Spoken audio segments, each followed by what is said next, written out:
He was later found guilty of a sexual offense in 2014. Uh-oh.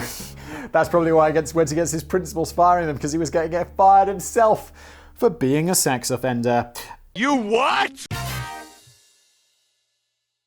Ah, ho, ho, ho, it's the Christmas season.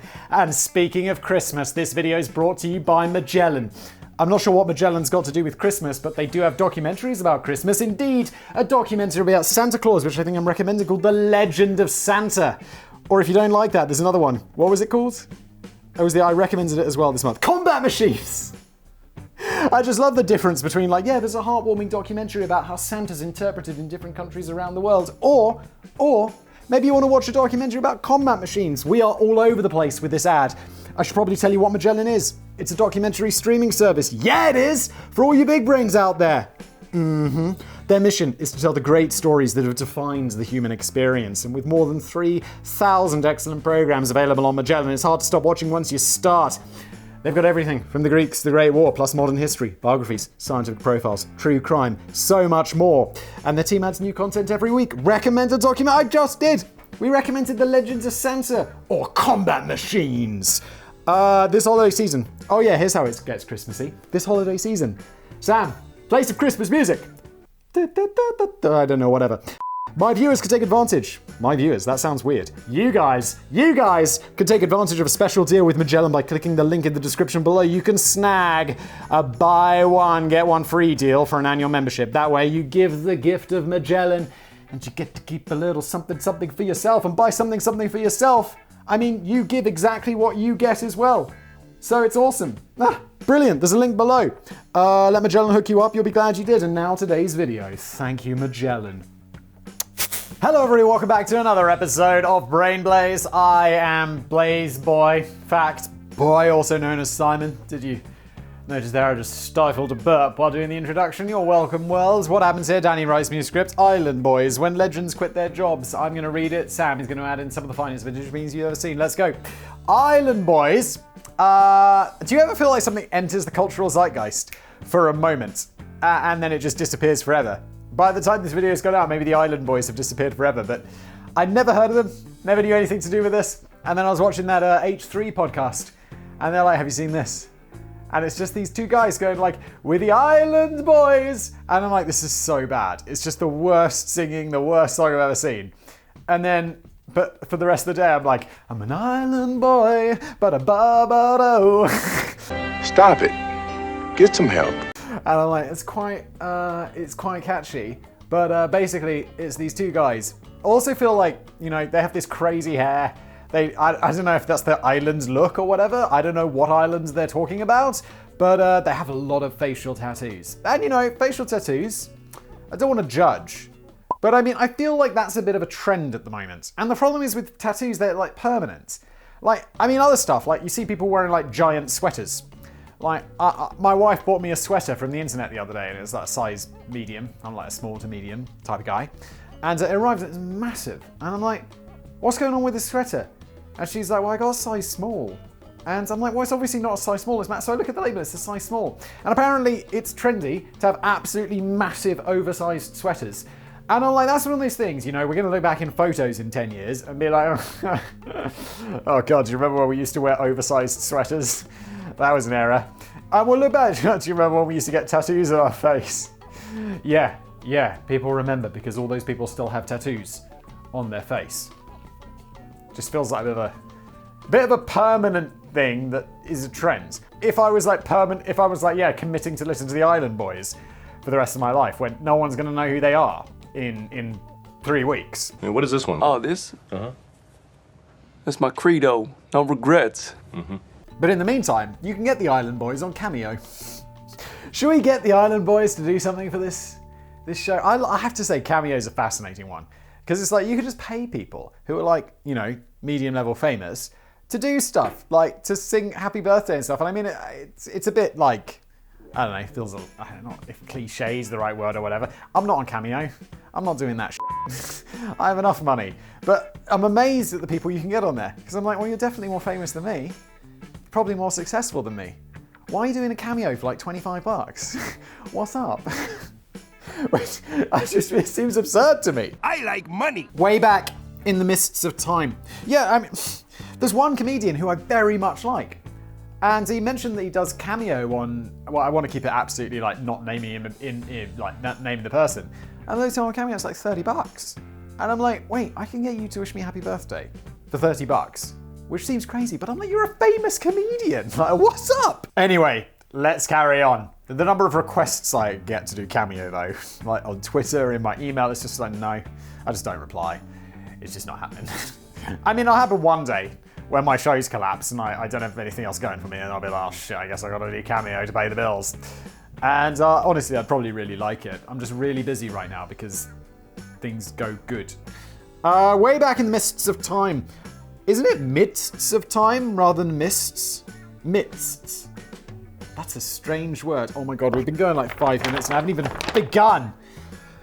I once spent about 5 weeks working in a park in Rotherham. It was my job to sit in a crappy little shed all day and hand out bowling equipment to pensioners, serve up tennis rackets to kids, and single-handedly maintain law and discipline in the whole sprawling park. When I first applied for the job, I can remember they told me that I seemed a bit overqualified, which was weird because I don't remember having many credible qualifications at the time, aside from my cycling proficiency certificate. Oh my god. Cycling proficiency certificates. I absolutely had one of those. It's something you do. They give you a course on like how to be a good cyclist. I think I must have been like 11. Fascinating story, facts boy. Wow, that is very interesting. Please tell me more. But I was insistent that I wanted the job. I live fairly close to a nice quiet park, and I fancied the idea of taking on a peaceful and undemanding role in which I might be able to write a book or do something on the side. I got the job, but not in the park that I'd pinned my hopes on. Instead, they dispatched me over the arse end of Rotherham to during an infamous period when the garbage collectors refused to tread the streets of the area because the locals kept attacking their lorry. What the f***? You're just hurting yourself. It'd be like, yeah, let's terrorize the garbage people. What are they gonna do? Well, they're not gonna pick up your trash, are they? And your whole bloody neighborhood's gonna stink of filth. And it's gonna be like some 18th century squalid tuberculosis-filled shithole. I mean, it is Rotherham. Sorry, Rotherhamites. Even so, it was still pleasant enough during the daylight hours when the park was populated with excited children and friendly old dears. The problems only began when darkness descended and the park suddenly became populated with gangs of youths riding stolen motorbikes all over the bowling green and lobbing bricks through my shed window. Holy shit. The first step in the official guidelines was to politely ask the youths to leave. Excuse me, gentlemen, would you mind departing? F*** off! Then, after they'd inevitably told you to fuck off, you were meant to phone the police to have the youths escorted from the park. That was fine, but the youths usually scarpered on the first sight of the flashing blue lights, and then they were always swiftly returned. And they always swiftly returned after the police had left the scene.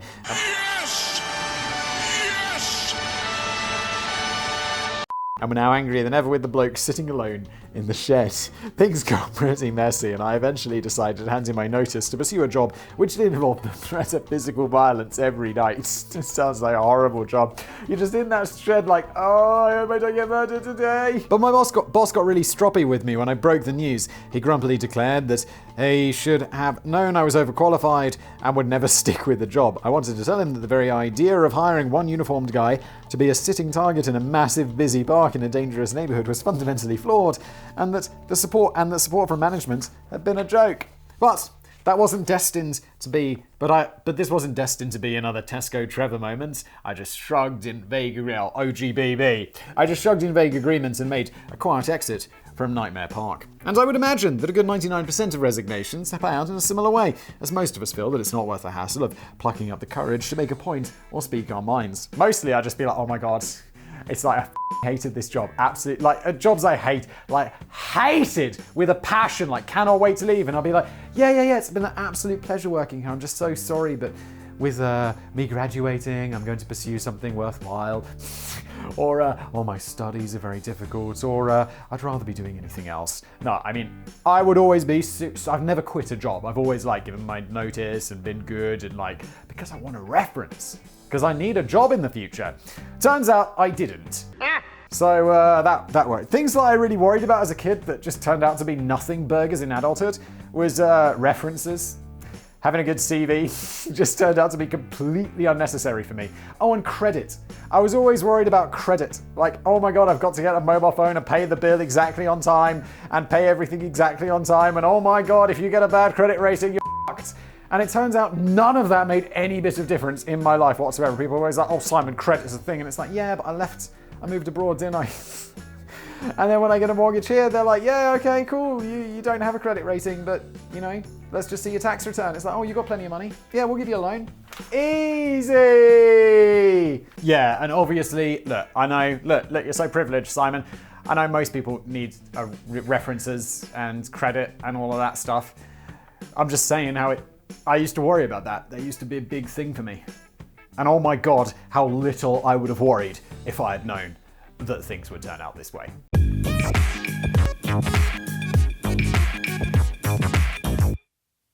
I would have definitely made way less effort at university and school. Way less. I'd have been a terrible student. I'll be like, no, I'm gonna be fine. I'm gonna be one of those YouTube guys. People will be like, what the f*** is YouTube? And I'll be like, that's this video platform in the future where you can make money by making stupid videos on the internet. And people will be like, nah, get back to the books, Whistle. And then there's the small matter of blowing your chances of getting a half-decent reference, yes, for the next job, which is a big concern if you just spent a big chunk of your career committed to the one you're about to leave. But here are some legends who chose to throw caution to the windy wind and knocked the ball right out of the park when it came to bidding a fond farewell. Quiche and salad. A controversial one to kick things off. Was head chef Jim Knight a bit of a legend or an unreasonable knob? The Plough was a popular rustic family restaurant situated in Great Hazley, Oxfordshire. I mean, I feel like I know a restaurant called The Plough. I don't think it was in Oxfordshire, and also there must be a dozen restaurants called The Plough. It's like, oh yeah, I know the pub called The King's Head. It's because half pubs are called The King's Head. Half of them. Oh, wow, that is very interesting. Please tell me more. But the 2,500 loyal followers of the pub's Twitter account were taken aback by a tweet posted by The Plough in the run-up to Christmas 2013. It read, "Would like to inform you that we just fired our head chef. Unfortunately, he wanted to have a weekend off this month and Christmas Day this year, so we thought we'd sack him. Yeah, a week before Christmas." That ain't making you look good, Plough. That is, that sounds like you're opening yourself up for a little bit of an employment tribunal, doesn't it? To be honest. Jim Knight had only been working at the Plough for a few months, and he became upset when the landlord, Steve Potts, declined his request to take off a December weekend and Christmas Day to spend it with his wife and 7-month-old daughter. From Jim's point of view, all he wanted to do was fulfill his family commitments and his duties as a new father. Well, my question of whether Jim is a knob or not is going to boil down entirely to whether he'd agreed to work Christmas Day previously. Because if yes, Jim is a knob. If no, Jim is not a knob. Simple. If when he signed up for the job like 7 months before, 7 months? How many months? No, his daughter was 7 months. A few months before. And they said, we're going to need you to work Christmas Day, Jim, if you take this job. And Jim was like, yeah, mate, no worries, I'll take the job. And then he says he doesn't want to work Christmas Day. Well, Jim's a knob, isn't he? And I don't think there'll be an employment tribunal because they'll be like, yo, we told you about December, Jim. And the person who's judging will be like, yeah, okay, judge, ruling made. Get out of here, Jim. Knob. Allegedly.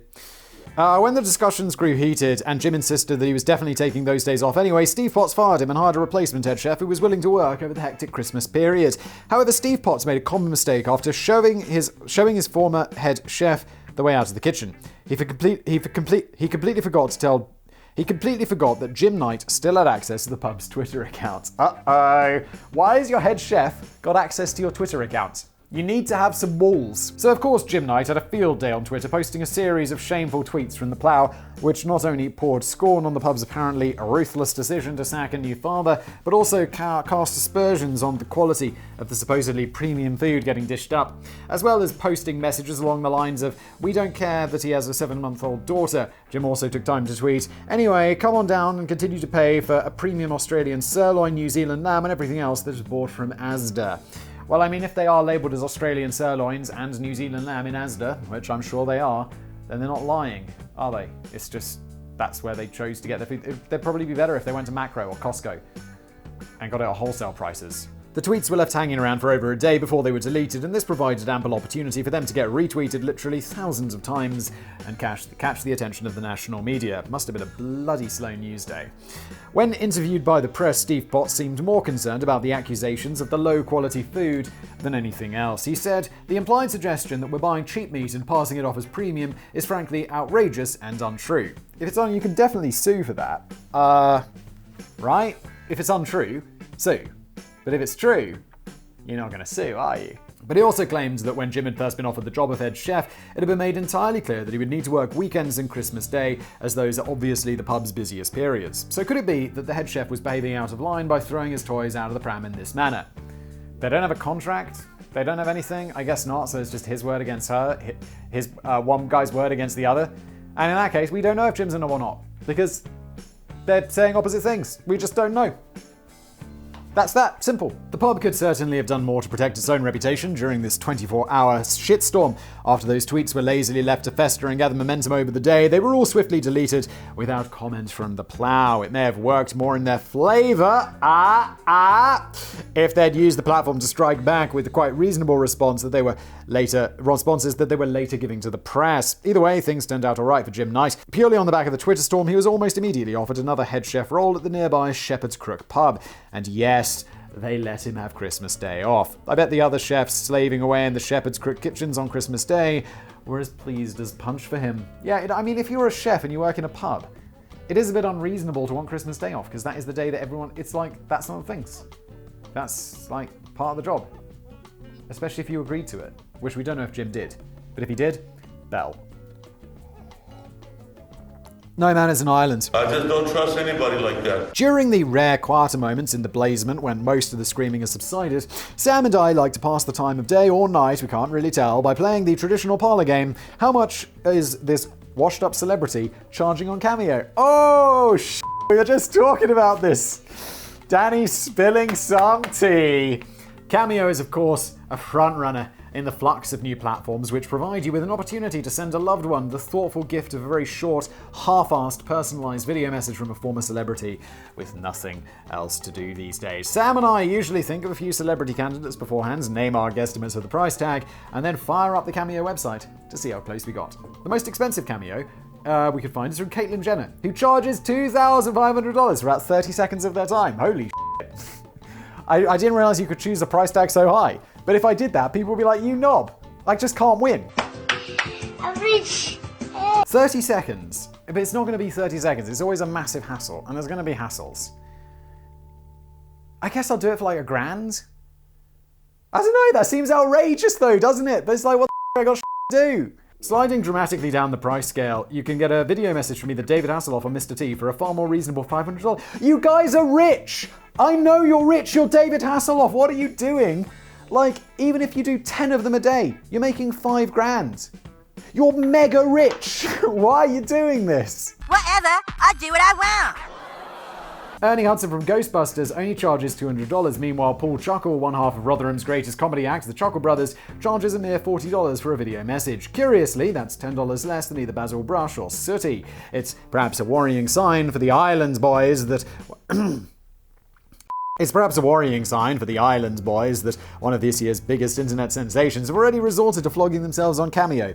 The problem with the Island boys, as I mentioned, I don't know, the problem with the Island boys, I accidentally slid into like their weird accent. Are they saying they're from Jamaica? Because they kind of speak like, whenever I do a Jamaican accent, I always just think of that guy from Futurama. It sounds vaguely racist. So let's not do that, and move on. It's too late to run, Malone. It's too late. Oh yeah, the Island boys. This is like, their thing is, I'm an island boy, and that's it. So of course it's going to be very short-lived, and then they move on to Cameo, and then no one cares about them, and just let us very much hope that they're using all of their Cameo money and the money from their brief moment of fame to put it into, I don't know, like a sensible stock market tracker fund, or saving it away for a rainy day, because things are not going to be so financially bright in the future. Just a prediction, just a guess. Just a guess, allegedly. Don't care, don't care, don't care, still don't care. I don't care, I don't. I don't care. I don't care! How much do you reckon they charge for a personalized message? $100, $150 is my guess.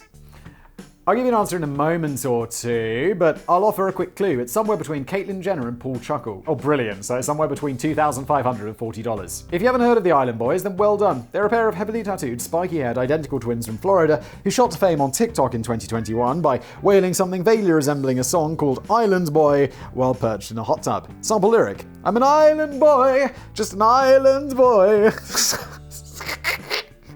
Some might give them credit for chasing their entrepreneurial dream and raking in a few $100,000 from their internet fame. Do they really rake in a few $100,000? That seems a bit optimistic. But maybe. Others might wonder what they'll be doing with themselves in 2022 when the phone stops ringing. Like me. Their stars may already be waning. During their debut live appearance at Club Lever in Miami on November 2021, they were effectively booed off the stage by a largely underappreciative audience. I don't think it worked as well without the hot tub. Whatever, I do what I want. But one 35-year-old Twitter user from Brooklyn who wishes to only be known by the name of Robert had a cunning idea in which to exploit the talents of the Island Boys in December 2021. Robert was working for an unnamed tech startup at which nobody at all had been given a raise or a promotion during the annual performance review. He's using them to quit, isn't he? He often joked to his friends that he'd love to hand in his resignation via a cameo video message from somebody like Ghostface Killer. Sadly, Ghostface Killer hasn't stooped quite so low. So when Robert finally snapped, he had to make do with the Island Boys instead, and that probably made it at least 100 times funnier. The resulting 36-second video was dropped into the company-wide Slack channel so that everyone in the startup had a chance to hear the Island Boys present the news that Robert was quitting his job. As you might expect, with not much more material to work with from their limited repertoire, the twins filled up the rest of the video by wailing a few lines from their song. Island boy, I'ma keep it on my island boy. Just underscore DONNNNE underscore with them. Wanna leave with flair like my asshole. Hey Ronald, just wanted to let you know that Robert doesn't work here anymore because there's Island Boys, yeah, just quitting his job, yeah. Several Twitter users pointed out that this was possibly the best use of a cameo greeting yet. And how much did it cost? Well, the Island Boys charged $200 for a personal message or $600 for a corporate message. Damn! $600 for a I see people doing these corporate messages as well on there. And I'm like, that is really risky. Because, like, $600, I mean, if I did that, then it would be like, all my sponsors would be like, well, Simon, we'll just get the thing for $600 rather than well, let's just say I get paid more than $600 for, like, a sponsorship thing. But then they're not getting in front of my audience. But it does cheapen it somehow. My ad guy would have a field day. Be like, what are you doing? What are you doing? And he'll be like, oh, no, I've got one from Raid Shadow Legends and I've got to do it. And my guy will be like, no! You're devaluing the whole thing. Don't you understand business? And I'll be like, well, yes, because I'm not doing it. But in that situation, no. Yeah, I'm not entirely sure which category this particular video would fall into, but either way, it was a pretty legendary move, even if Robert could have bought either 5 or 15 Paul Chuckles at those price. 5 or 15? How can he buy 5 or 15? Math is math. Okay, Math Dad. is math. And it does seem that communicating via the medium of Cameo could become a new trend for the future. In November 2021, UK actress, writer and comedian Daisy May Cooper was involved with a dispute with her publisher, Penguin Books, who claimed they still hadn't paid the final installment of the fee she was overdue for her memoir, Don't Laugh, It Will Only Encourage Her. And what's the most sensible way of resolving a dispute? Obviously, really, get on Cameo and hire Carol Baskin from Tiger King to create a 30-second personalized message video, which he then sent to Penguin Books. During the message, Carol Baskin pleads with Penguin to pay Daisy what she's owed and warns them, Daisy and I are going to be coming after you with nets and leashes and tranquilizer darts. This is a very good way of getting some attention publicly, but I assume at this point she's like at the point of like maybe of lawyering up. And it's just one of those things where you're like, okay, before I go spend thousands of dollars on a lawyer, let's see if I could just publicly get this company to like shame them a little so they'd actually pay me so I don't have to lawyer up. And this is sure cheaper than getting a lawyer. After watching the video, which was also posted on Twitter, Penguin apparently tried to get in touch with Daisy to resolve the matter. Of course they did. You have a poison in your mind, and the fact that you can't see it makes me so sad. But Daisy's agent had stopped answering their calls, so they had only one sensible option at their disposal. They got Cameo on a Cameo and hired Carol Baskin from Tiger King to create a 30-second personalized response to Daisy. No, they didn't. Come on, Penguin, just pay the lady! Give me your fucking money! Allegedly, if you owe her money. I'm not saying you do. I would never say that because I don't know the ins and outs of your business. Don't care, don't care, don't care. This time, Carol, who were clearly switched sides at the drop of the hat for the sake of $220, pleaded with Daisy and her agent to pick up the phone from Penguin. She rounded off the video with Penguin's final observation. We can't keep communicating through Carol Baskin. Someday, all business communications will be handled via the medium of Cameo. Just go easy on those Caitlyn Jenners. If you guys have suggestions, I love the idea of Cameo. I'd love to use Cameo somehow for this channel. I have no idea how or why, but let me know in the comments below. If there's good ideas, I will absolutely do them. I'm not saying we'll get Caitlyn Jenner on here, because I don't really know who Caitlyn Jenner is, other than she used to be a man and did sports. She's in the Kardashian family. That's all I know, but $2,500 is a lot. Look who's here. We're in heels today. It's tough, but it's good. It was a short summer, Charlie Brown. Staff morale wasn't particularly high at the Pork Farms Riverside Bakery in Nottingham in 2007. Word had gotten round that the owners of the factory, which produces around 100,000 food items a day for the likes of Marks and Spencer's and Sainsbury's, were thinking of slashing the workforce in half. During this period of uncertainty and ill will, engineer Paul Bentley went a bit nutty when the factory manager carried out a random inspection of the engineer's room and took issue with a girly calendar. Oh, girly.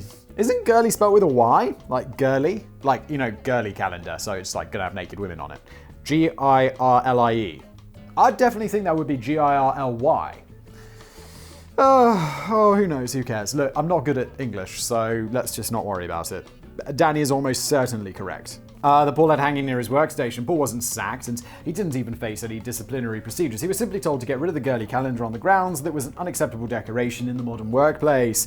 But Paul wasn't happy about being told off. Later that day, in an act of vicious revenge, he acquired some peanuts and scattered them across 9 different locations in the factory. Holy shit, Paul. What the f*** you up to? You are gonna get in big, big trouble. Big trouble. This might not sound too dramatic in itself. Well, obviously it does, because he works in a food factory and people are deathly allergic to peanuts. Except for the fact that at the request of their corporate customers, Pork Farms was meant to be a 100% nut-free environment. The factory was forced into closing for 3 days until it had completely decontaminated at a reported cost of £1.2 million. Oh my god, Paul, you are getting sued! In a stunning turn of events, a superhero is being sued. I think it's clear that Paul was perhaps more of a troubled soul than a legend. Yeah, why is he in this legend video? He sounds like a dick. He later denied that he was the culprit, despite the fact that his clothes and boots were found to be absolutely covered in peanuts. And he later marched into a police station yelling, "I want locking up or I'll kill the manager and 3 others in the factory. I dropped the nuts." Stop it. Get some help.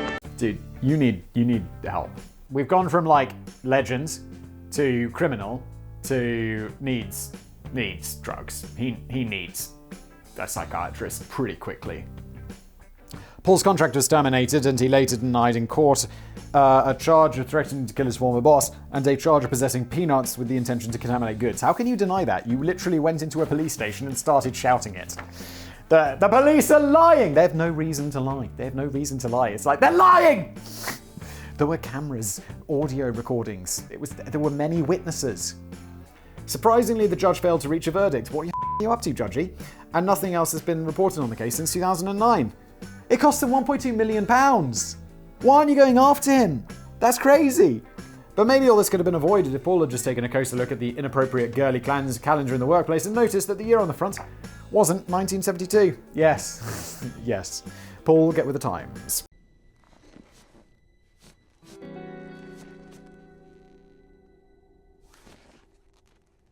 Oh, poop.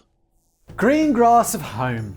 There's a long list of broadcasters who have taken their audience by surprise with dramatic and unrehearsed resignations made live on air. One of the most famous resignations on UK radio occurred in 1993 when veteran DJ Dave Lee Travis quit BBC Radio 1 after 25 years of service. He solemnly declared that changes are being made here which go against my principles, and I cannot agree with them. No, sir, I don't like it. This was during a controversial dinosaur cull year for BBC Radio 1 when a new controller was keen to get rid of some of the aging voices and sex offenders who'd been clogging up the airwaves since 1991. Wait, isn't this supposed to be about legends? And this guy's like, it goes against my principles, firing the sex offenders is outrageous! Doesn't sound like a legend to me.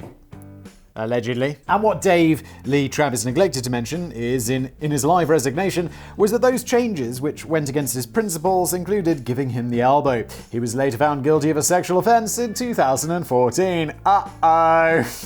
That's probably why he went against his principles firing them, because he was going to get fired himself for being a sex offender. You what? Alleged, no, he's found guilty of a sex offence. So that makes him a sexual offender. I can say that. Good. Another memorable example was viewed by millions on The Tonight Show in 1960 when the unpredictable host Jack Paar suddenly decided to quit halfway through an episode in protest of being told by NBC censors that he couldn't tell a joke involving a toilet. Before walking off the stage, he pondered aloud, there must be a better way of making a living than this. Wait, you're hosting The Tonight Show? You're getting paid millions of dollars to be on TV. Good luck with finding that better way of making money, Jack.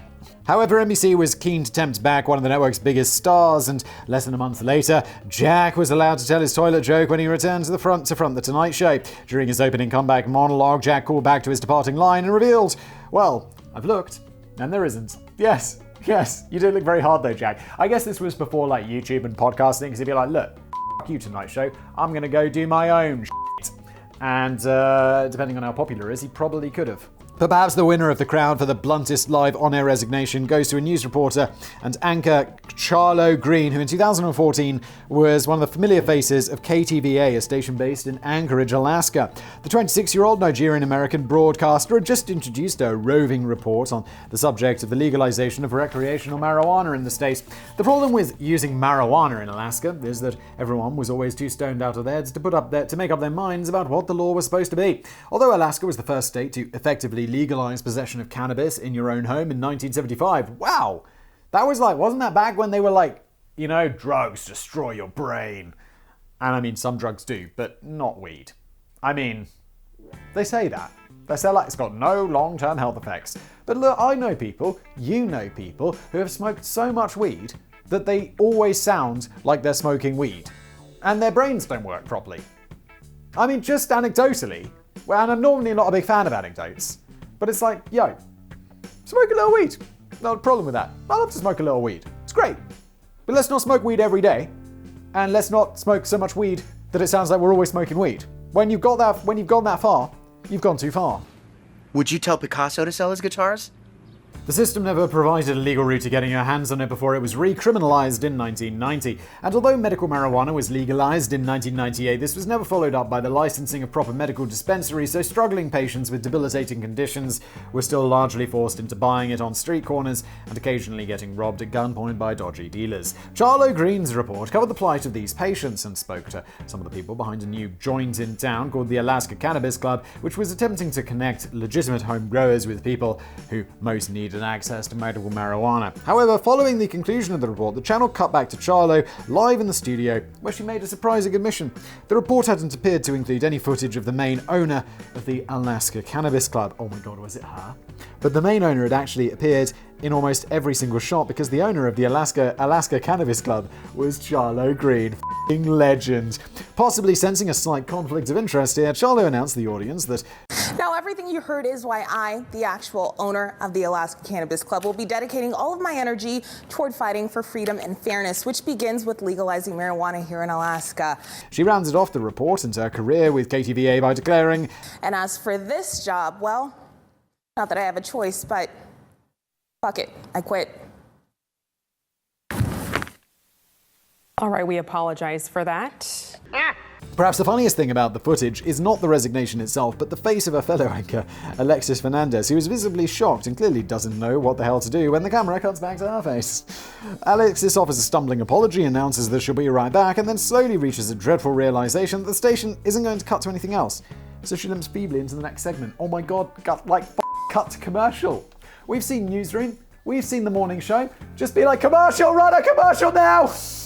For their part, KTVA later posted in a tweet which read, "We sincerely apologise for the inappropriate language used by a KTVA reporter during a live presentation. The employee has been terminated."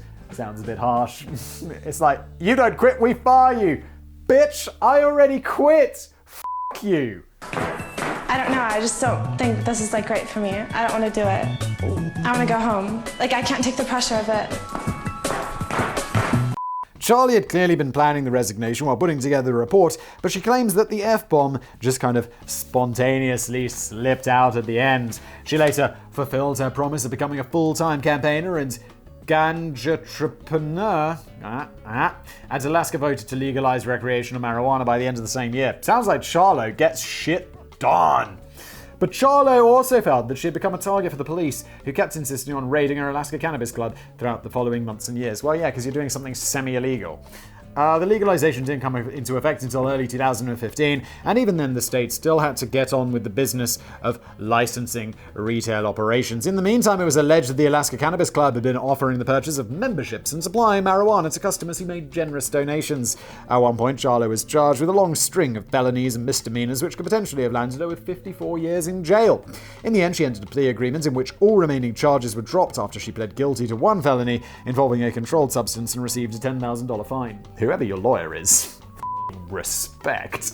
Today, Charlo is still a widely respected campaigner, activist, author, online broadcaster, and businesswoman. Maybe KTVA should have smelled something funny in the air from the beginning when their news anchor changed her name from Charlene Egber to Charlo Green.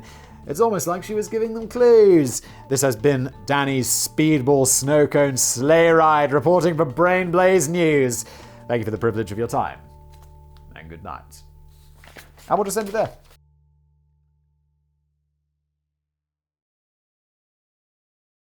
You don't want to be with Rhino no more. You want to be an island boy. We out.